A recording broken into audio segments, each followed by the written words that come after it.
Hi friends, Angelica here. Thanks so much for joining me today. I have a Copic coloring video for you, and I'm going to be coloring this sweet little birthday cutie, which is now available in the My Favorite Things shop. I've already stamped her onto a trimmed Express-It blending card panel using milk chocolate hybrid ink, and now I am going to start coloring her skin. I picked colors E04, E11, E00, and E000 to color her skin. And I'm coloring her in the same manner that I colored a similar girl last week. So I'm starting with the E11 around the hairline and going back with the E04. I like to put color underneath the E04. I just find that it's easier to blend. But I do love the E04 because it gives just a great shade around the hairline. Now I'm going back over the E04 with the E11 and pulling that color out just a bit. And this is where I start really using my marker and the way I flick the ink to shape her face. By flicking my marker in a curved motion rather than maybe going back and forth, I'm starting to shape her face. And this is where I start holding my marker differently. When I'm working with darker colors, I hold my marker more up and down using the tip of my nib to add ink. And then when I move on to my lighter colors, I change the angle of my marker. This is how I control my ink. As soon as the nib touches paper, ink is going to start to run. So using a light hand really helps start the shading process with the dark inks. And then more aggressive flicks with the lighter inks is what's going to help blend the colors out. You can see here that I have the E00 marker at a good angle, so I can use the whole side of the nib, releasing a lot of ink. I like to color with a lot of ink, probably more than what's necessary, but that's my preference. Using this paper really helps too. The super slick surface of this paper holds the ink wonderfully, and it stays wet long enough for me to be able to blend my colors really well. Moving on to the hair, I have started with my darkest color, E49, and have my marker straight up and down. I'm just using the nib to add a small amount of color. I want to use this color very sparingly, just focusing on her roots and where her hair bunches up since it is such a dark color. And I am flicking in just very small lines. Moving on to E47, I'm more comfortable with this color. I'm still using the tip of my nib, but my flicks are a little longer and a little faster. This color is going to help blend the E49 into the background. My last two colors are going to be used pretty fast and sparingly.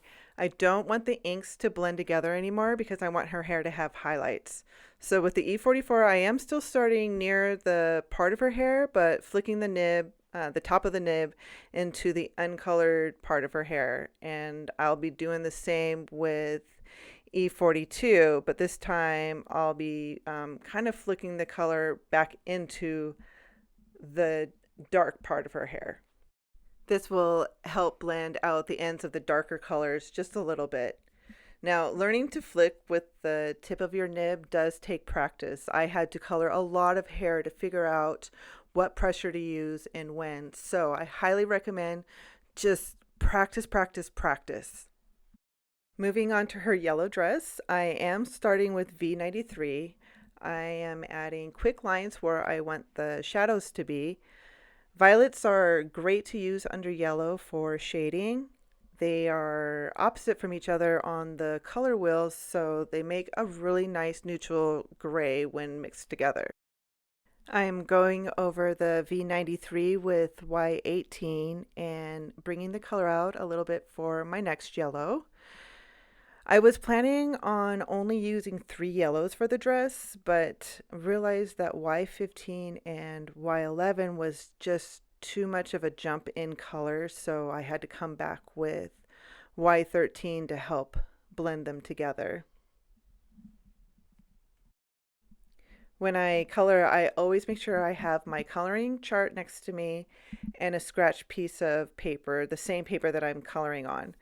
I don't always know what colors I want to use, so I have the scratch paper next to me so I can swatch out colors and figure out what combination I want to use next. I picked my colors, and these will be the colors for the sweater and the pants. This is a new color combination for me, so I'm going to start with my lightest color, and I'm going to use the RV32 to add the first layer of color. Then I'll be adding RV95 and RV93 where I want the shadows to be. When I colored with the RV32, I didn't color the whole sweater. I left the area where I wanted the sweater to be the lightest alone, so I didn't add too much ink to that area, like if I went back and added a second coat.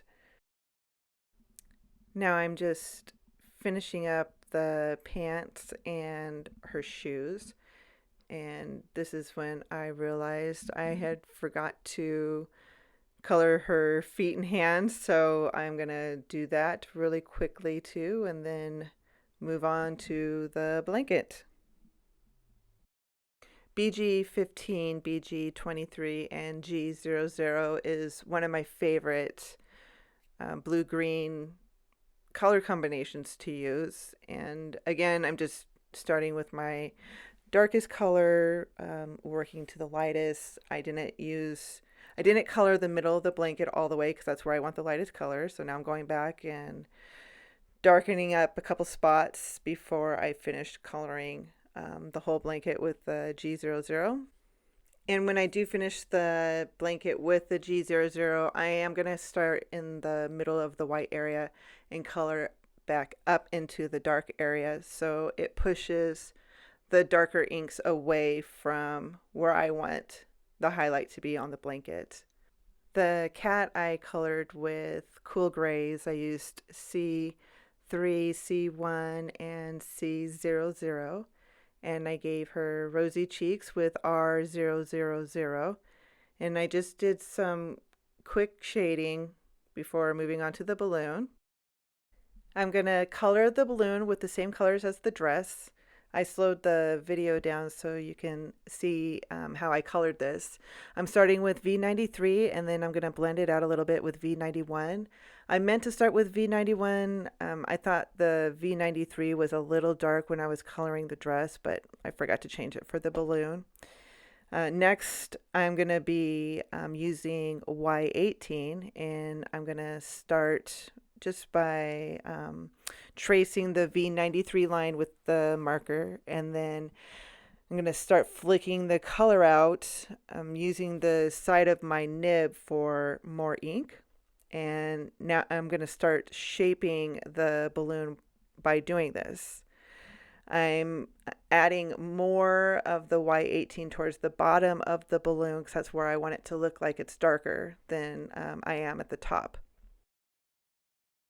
Moving on to Y15, I'm going to be doing the same thing, coloring at an angle and using the side of my nib to grab and blend the darker inks.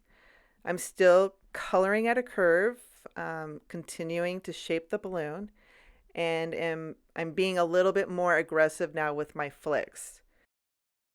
With the Y13, I am really starting to bring that bottom color up towards the left corner, and I'm going to now close the balloon with Y11. I am going to draw a little white highlight, kind of outline it and then color around it. So the white paper is the highlight instead of using a gel pen.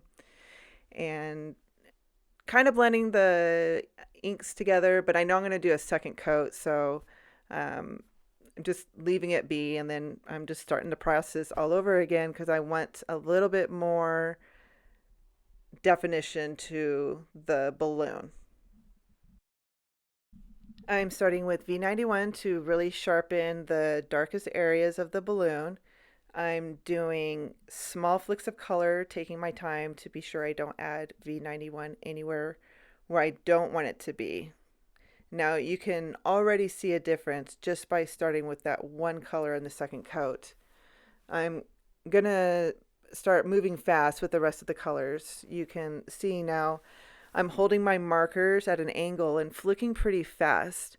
I didn't color this fast a year ago, but the more confident I got with Copic markers, the faster and more aggressive I was able to get with my coloring. So by practicing almost daily, I really started to understand my markers, and I really started to understand how they worked on the paper that I use. Now, if I was to color on different paper, I would have to learn to adapt to that paper. So I would not be able to use as much ink as I do on the blending card. So please keep that in mind. Different paper has different rules. I'm adding finishing touches to her hair, and then I will add a shadow under her using C5, C3, C1, and C00. I pretty much just color a thin line and draw out the line with the lighter inks. And then I will finish with the colorless blender, blending out C00.